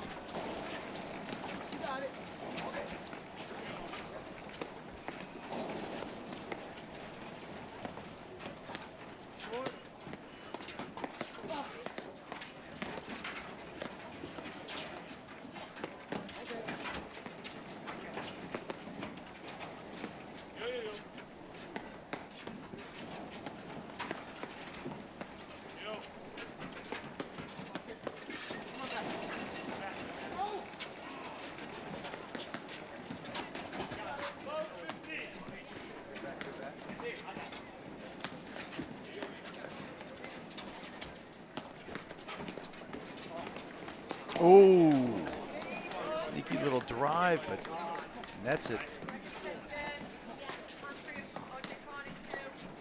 All right, so 2-love, good start here for Humphreys Asas-Koenig. You know, and you kind of brought it up early. You wonder if we're going to see the same type of match where Humphreys Asas-Koenig just come out, you know, firing. Urdoya, a couple of misses here or there, and then all of a sudden the tables switch, but. Miss a little dink volley there from Asas-Koenig. Ball's above the net. He tried a tricky little shot. I'm surprised he didn't go with the power, but in those moments it's hard. You're making a split-second decision on a shot you make. We have a score update from our other men's semifinal. Hughes and Powers won the first set 6-3, and it's 3-all now in the second set. That's an interesting momentum shift. You know, Hughes and Powers played him incredible, won the first set against him in Boston in the final there. Right. They won 6-love, but then they went on to win 6-1, 6-1, and it was just a really strange kind of way the momentum changed.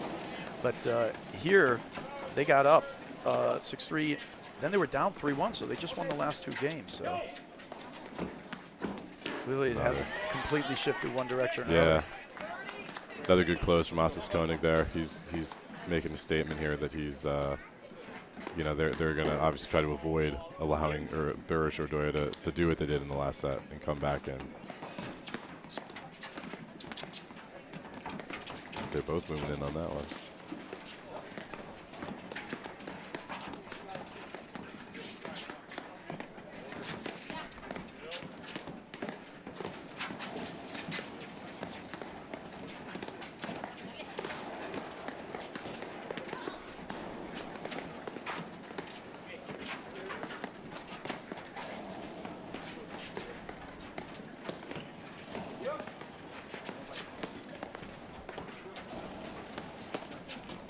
Here he comes.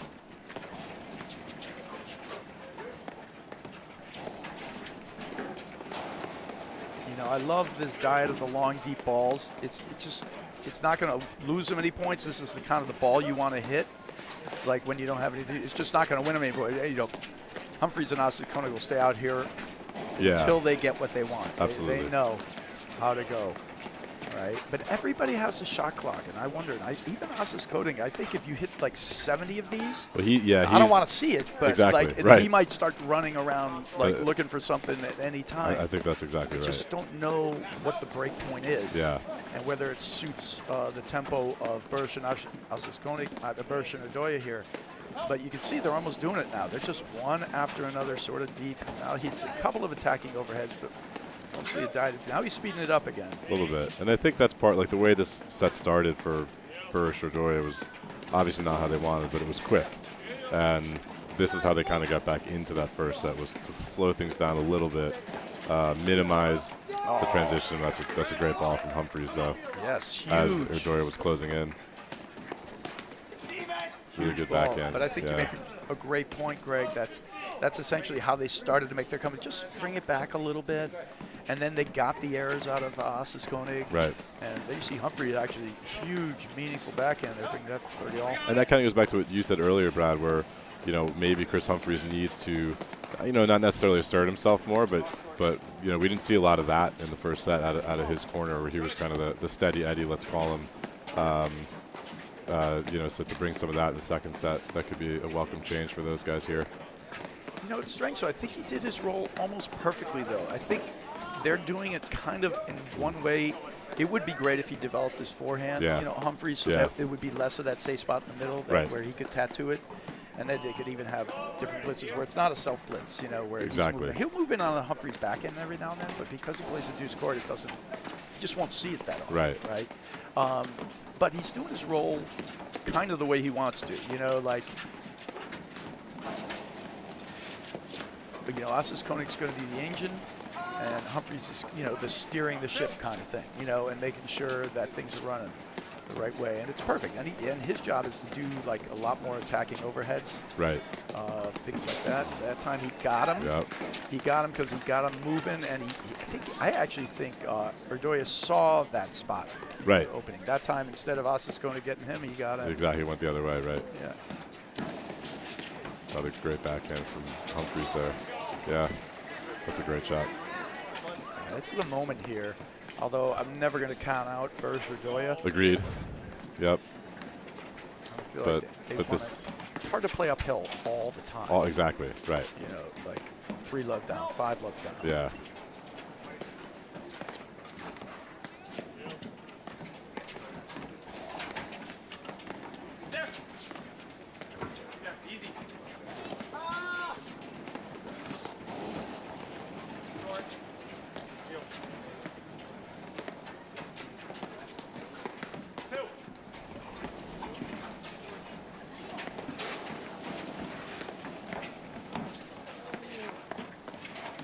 Really good volleys from Bursch.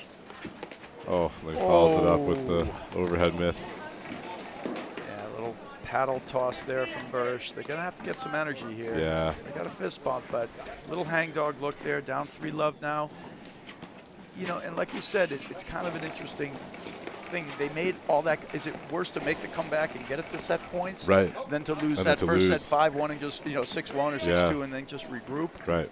Hard to say. It's impossible. I think it was great the way it happened for them because they found that, you know, where they wanted to go with the match, but definitely a little energy drop here. They're going to have to pick it back up. In some way, I like the slow point they played for a minute there just to, you know, but then they kind of went back to speeding it up again towards the end of it. I'm not sure. This is actually kind of where they made their moment and their build there. It started with actually an Asis Koenig fault. That's right. And then they made their big move last week. Let's see if it'll happen this time. 5-all. They're sneaking up. Yeah, he didn't really seem fully committed to that move, and he kind of got caught there. Well, he does that move, but usually when they put it right at his feet, he'll just let it go and go back. Right. It was surprising to see him kind of like take a difficult half volley there when he could have taken a, you know, how long he is. He could take a step back, and just one step for him, he'll get it off the back wire.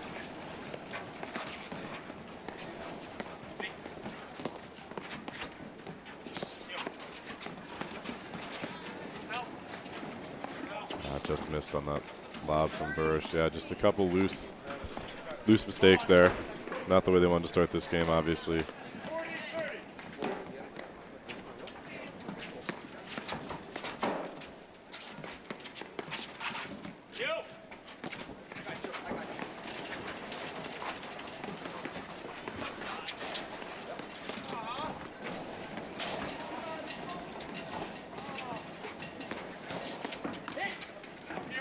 Great cover. Yep. That's Humphries just doing what he's supposed to do. Cover.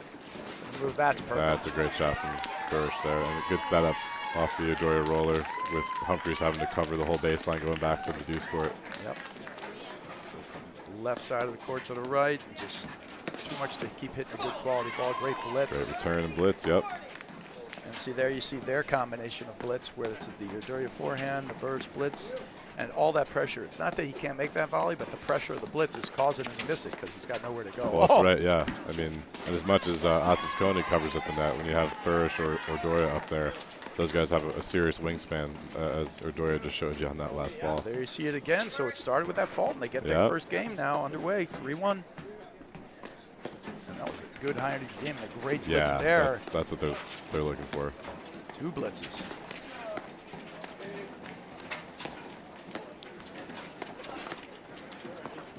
It'll be interesting to see how Humphries and Asis Koenig react to that. You could already tell. I mean, it almost looks like Asis Koenig has upped his motor a little now.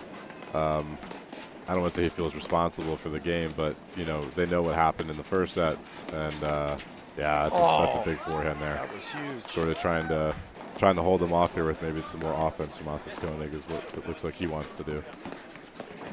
You know, I think Asis Koenig, you know, I know pretty well. He's a wonderful guy, but yeah. I'm not sure if he's not one of those guys that if you go, what's the score? I'm not sure he knows. Right. No, I don't mean that in any negative no, I know way. what you mean, like but he's one just of these guys who just is doing what he does no matter what. Exactly. I don't think he knows the score half the time. Right. You know, whereas Humphries, I think, definitely knows the score. Certainly. And you know, he kind of just does what he does. You could rein him in, or you have to bring him back, or tell him just to set him loose. You know, but he's not a guy. I think that it's like. Is it 3-1? Oh, I didn't know. Right. I'm not sure. You know, I'll find out a little more.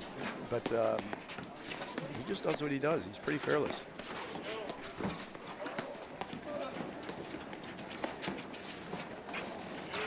I was having this conversation yesterday a little bit with Anthony Casamano, and there's something to be said for both sides of it. Understanding, like, hey, you know, this is a huge point. The you can't situation. just go for whatever. But there's something to be said for having absolutely no idea and just playing your game free in the moment. Right. I totally agree there. You know, I was definitely a guy who knew the score.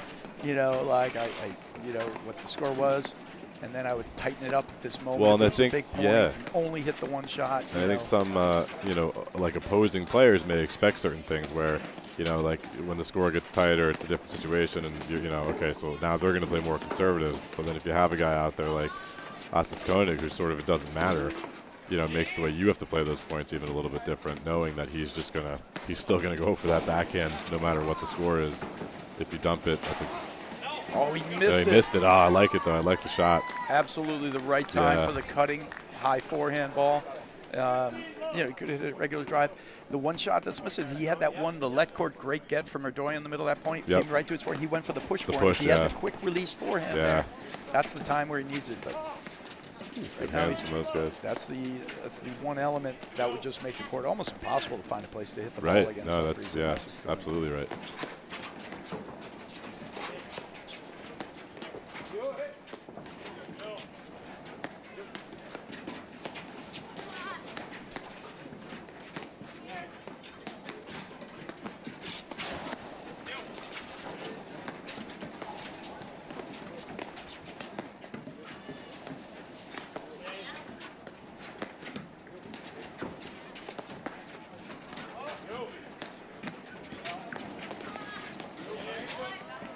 Great use of the lobs there. You can see Humphries as he's getting set up.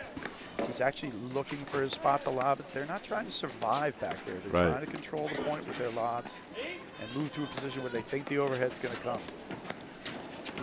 That's a great combo. So good. Yeah. What hands from I mean, Burrish. and just in the backhand too, off the cut overhead from Assis Koenig to set up the blitz. Good close from Burrish though there. Yeah, but Assis Koenig, I don't know what he was thinking about. He had like a dink high volley there. Yeah. I think he thought Burrish was moving to the center and he was going to pass him on the right. Yeah, he just misread that play entirely. Set Burrish up for the put away, but great hands there for Burrish. Ridiculous.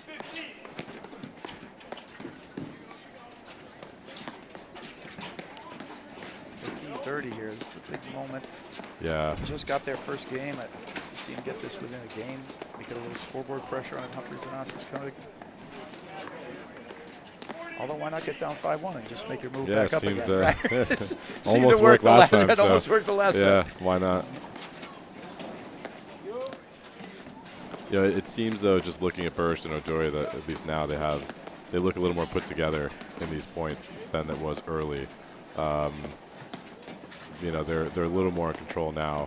You know, obviously, which is where they want to be, but it started out again just like the first set, just sort of a little haphazard. Now they're starting to see some more mistakes from Humphreys and Assis Koenig again too. So interesting situation here.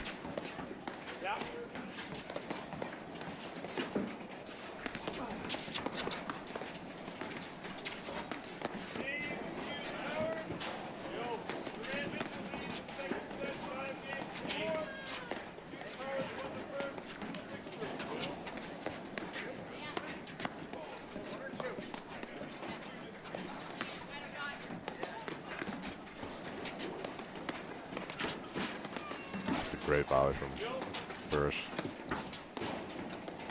His hands are really quiet. He Yeah. uses his length. You know, he doesn't always put his body behind the ball. Right. Something I prefer to see people do, but he volleys so well. You know, he kind of reaches a little over here, but he keeps his paddle still. Yep. You watch a guy like, you know, certain players will more like a McNerney will get his body behind it a little more, but he's got great hands and great ability to sort of just make subtle changes in the face of his racket to either redirect it or squeeze it a little to push it back at somebody. Right. Yeah, he's still very solid even outside of his body. All right, so big hold from Burrish Odoria there. That was big. They were down love 30 Yeah. and came back. Now we're at 3-2. Humphreys Assis Koenig serving. Yeah, so again, starting to look a little more like the first set, much more competitive the last two games here. Burrish Odoria look like they're back in it mentally. So huge game here for Humphreys Assis Koenig to stay ahead.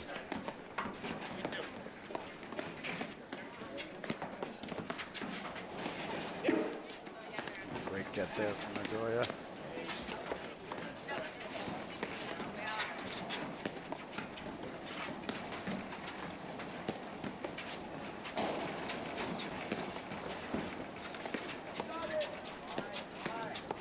See, that's the shot I love, the one he's bringing back across the court from time to time. That was a maybe not the second overhead. mistake drive there. That was just bounced it right up for Burrish to slam down at him. But you're right, that first one. I mean, because look at the lob that he got back. You know, he got Burrish to really have to get down low, and he couldn't really get much on it. That's good. We've had only one cut shot finish in this game. Yeah. You know, and it's just that one shot. It came off of first. It was a long one there. But it's interesting. They're putting spin on overheads, but the lobs are pretty good. Yeah. And the defense is great. So they just haven't had a ton of opportunities. And on top of that, you know, Burrish Odoria are very dangerous. That's a great volley behind. He got surprised there. Yeah. You know, Humphreys can spin the ball back, get the underside of the ball, but he doesn't want to put him in transition where they're running at him unless he knows he's going for the actual winner. Right. Whereas I think, you know, a team like Durant and Mitchell, they'll do that just to make you run in, and they want you to come after them and then see what happens. They think they'll lose a few, but they think they're going to win the exchanges half the time. Or at least if they lose 2, they're going to win 3, right? It's still in their favor. He got him. It's a big. Did he get him or no? I don't know if he got. He got him out of the way and it was long. I think he missed it. Yeah. All right. So he's trying to get him. He's trying to get him.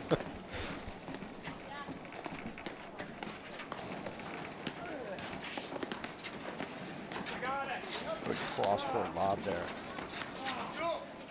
Burrish working the court really well, but great volleys. Way to right the ship from Humphreys and Assis Koenig. Yeah. Well, you lobbed the ball off to the left side of the court, then he went to drive down the right side.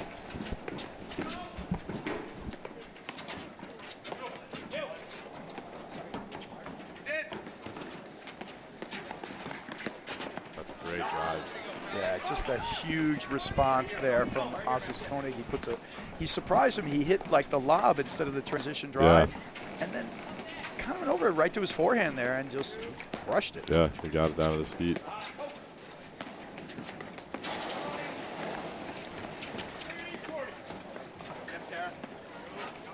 Perfect Udoya move, working up the side wire.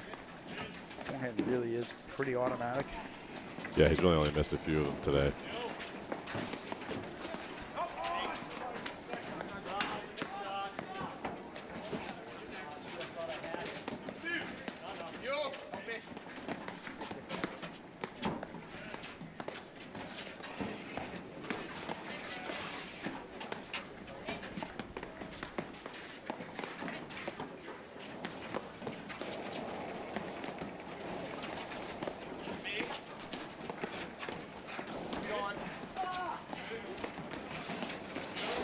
And Asis Koenig they do a really good job balancing. They're not trigger happy. They'll hit a lot, especially Asis Koenig. You know, reasonably high drive rate. He's always letting you know that he can be ready to do it. Oh, that's a great pickup. But they'll be patient enough. That's out. Yeah, missed it. Yeah, you're right. And it's not like they're taking big risks. Like, you know, as much as Asis Koenig is driving, I mean, they're, you know, he's making his drives. Yeah. He's taking the right balls still. So, and that clearly getting Udoya to pull the trigger there. So we have 4-2. Score is 4-2 for yep. Here's an Asis Koenig. There we go. Oh, there's the That's it. close Yeah. in. Yep. Nice.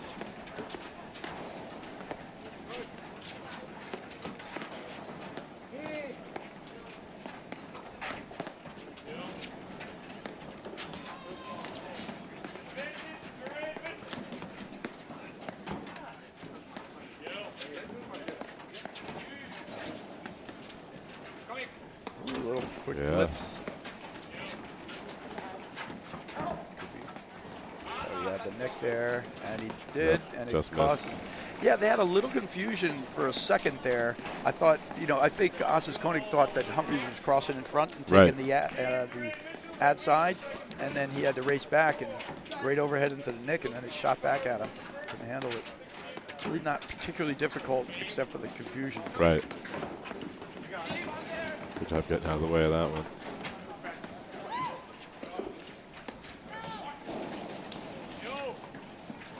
You know, you can put part of this match too. I mean, I don't think Burrish and Udoya really, this is sort of like, they played Boston, but they haven't had a ton of opportunity to really start playing. They're getting back into it now. Right. And you can see how locked in as a team Humphries and Asis Koenig are and have become. You know, they're really invested. They also have a long history together. They played college tennis. That's right, yeah. So they're locked in as a team. Burrish and Udoya have a ton of experience, but they're not getting quite the same locked in manner right now. No, I think that's right, and I think what you said earlier too about how Asis Koenig and Humphries are, you know, playing it so well as a team is big. Where you're right, I think these guys, Burrish and Udoya, just you know, they just haven't been out as much, especially lately, as these other guys have.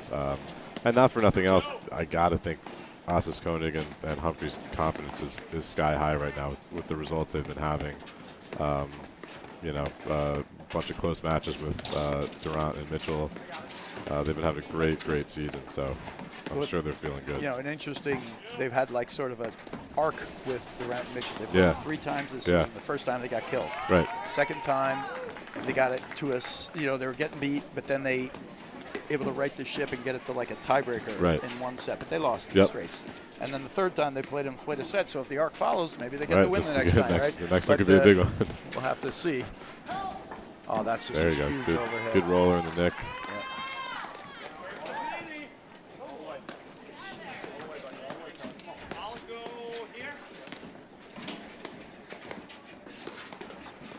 Really well spotted balls. Great game there for Udoya and Burrish. It's 4-3 now. And Remedy Plus and the 2000 22-23 APTA Tour is brought to you by Remedy Plus. When you need that extra boost on the paddle court, grab a great tasting, body fueling Remedy Plus bar and Remedy Plus shot. Fuel your body right with Remedy Plus.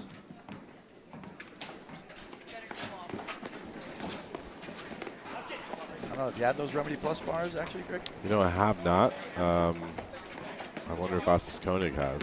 He probably has. They're really good, actually. They're great. Chocolate berry bar, really solid.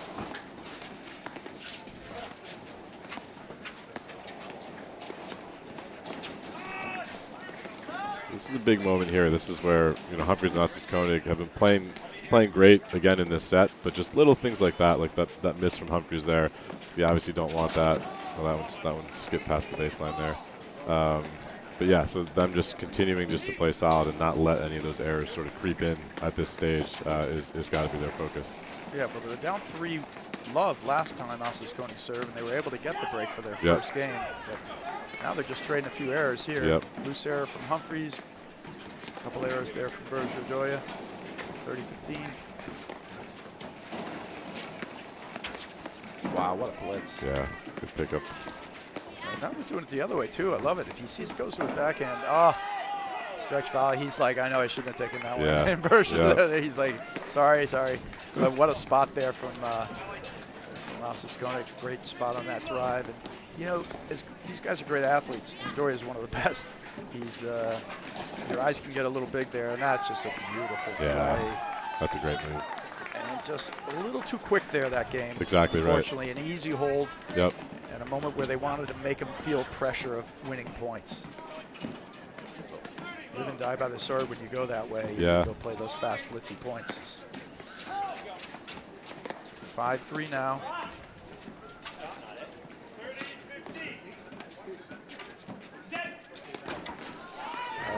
Burris got to call that one out. He was a little late. He did make the call, but he was a little late. They sort of got away with one there. Because he's going to have to hit that over a little harder. Exactly. Left it a little high.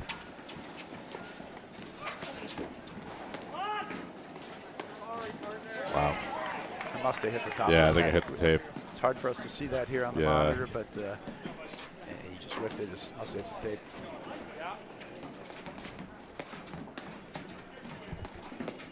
All right.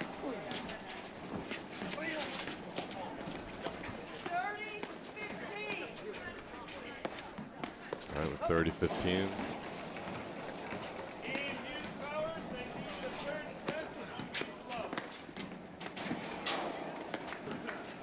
Hughes Powers and Grant Mitchell going 3 sets. Hughes Powers up 1-love in the 3rd set over there on our other semifinal.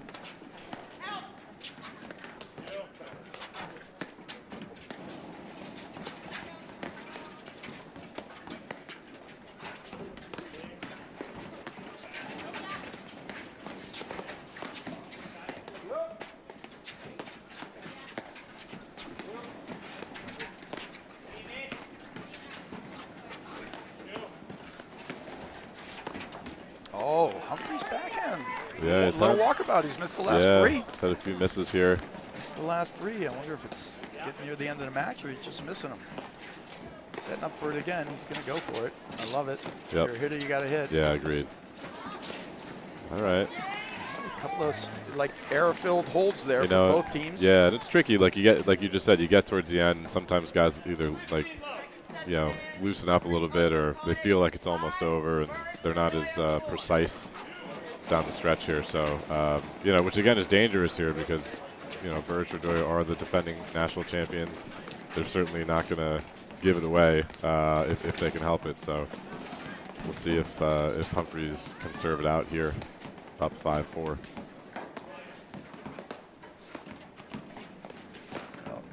Nothing left to give away. If they give this one away, it's all over here. So coming down to crunch time.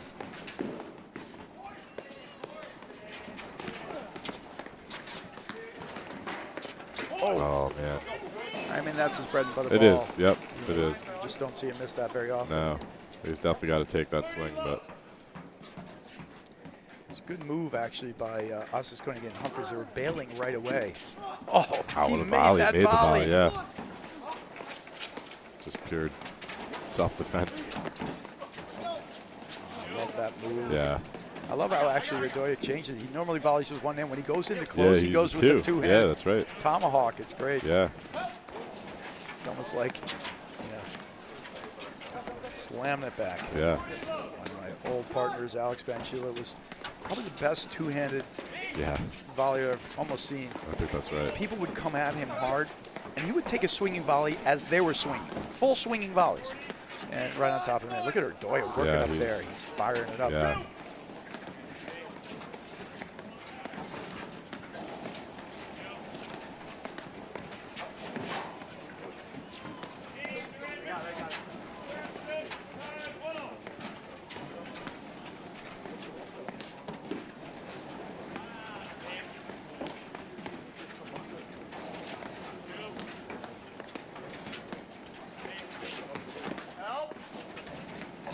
Good get off the nick there. How about that? It's a look. He's got the transition ball. Bursch heads back, probably wisely. Just nets it. Both players get the shot they want. Right. Ardoya gets his forehand. Asascona gets his backhand there. They just missed him. 15-all.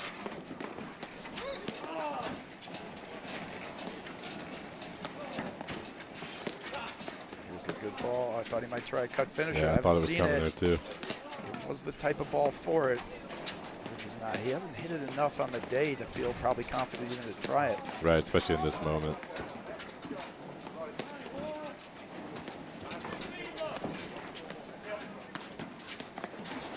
Oh, great. Oh! Wow, went right through again. Smart move. He sort of snapped it down the line. He sort of just, you can't see the situation. He's just playing by feel, and he reads it. He thinks probably Bursch is coming to the middle, so he snaps it down the line, and beautifully done. Nobody home.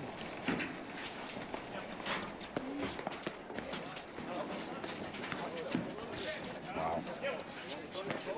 He's got to watch this one that he's going hard in there. He's going right into the Ardoya forehand from there.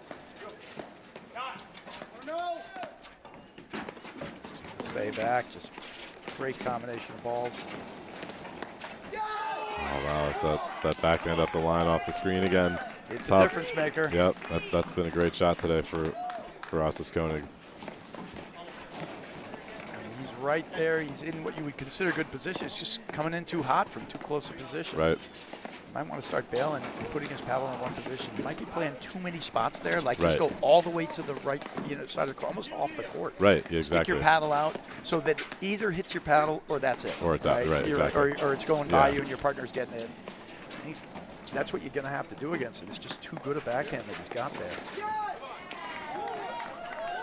Juna's forehands, and now we're at match point here for Chris Humphreys and Felipe Asas-Koenig. I like it. Take a second before this match point here. Talk to him. What if he's designing a play like a poach or something, or just giving him words of encouragement? Either way, great serve in there. Yep.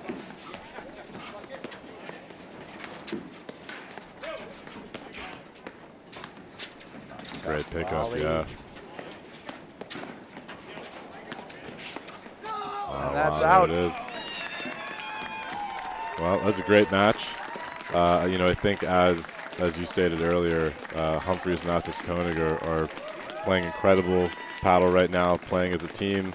This is an interesting match because they got up early, had some issues there in the first set where, the other team, Bursch and Ardoya, were able to right the ship and cause some errors and get back in it. And then almost a little bit in the second, but they stayed ahead of it this time. Played really, really well. And Asas-Koenig, especially just out of that outside corner, just bringing all kinds of great offense. Looked really, really good. Yeah, and it was a great match. It was interesting the way the games flowed. 5 games there for, Humphreys, Asas-Koenig, then Bursch and Ardoya getting back 5 games in a row to the point where they have actually a couple of set points. And then a little let down, when they weren't able to close that first set out. So, just a great battle of the Jersey directors here. And we'll look forward to, stay tuned. In basically a couple of minutes here, we're going to have the ladies finals coming on. So an incredible match with Lynn Kiro and Macy Medeiros, our number 4 seeds, against the 2 seeds of Roxy Anika and Gabby Nicolescu. We look forward to an incredibly entertaining and athletic, 4 of the most athletic players in the women's game. So women's final, stay tuned. We'll be back on that in just a few moments. All right, thanks. High performance never tasted this good. Chocolate, berries, cinnamon, agave. Fuel your body with the shot and the bar. Now available in a deliciously energizing power pack.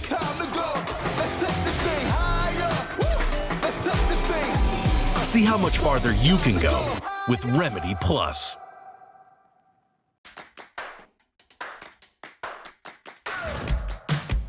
I'm Florentina Hanisch, and I'll be giving you some tips on how I hit my screen lobs.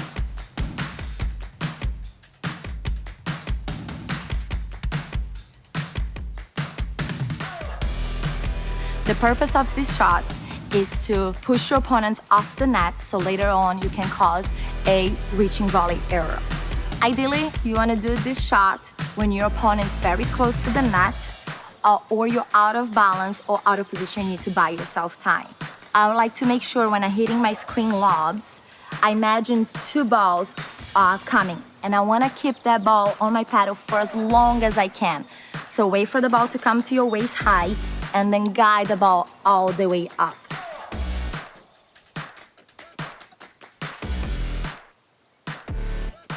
My personal tip on this shot is 1, use the screens if you think it's gonna help you.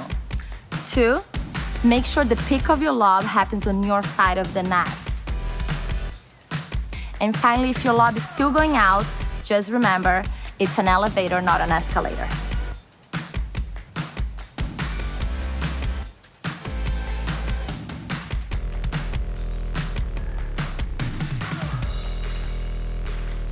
Remember, whenever you're out of position, off balance, or if your opponents are too close and you need to buy yourself time, let the ball drop and try to guide it, keep it on your paddle for as long as you can. I hope you enjoyed the lesson, and I'll see you soon on the paddle courts.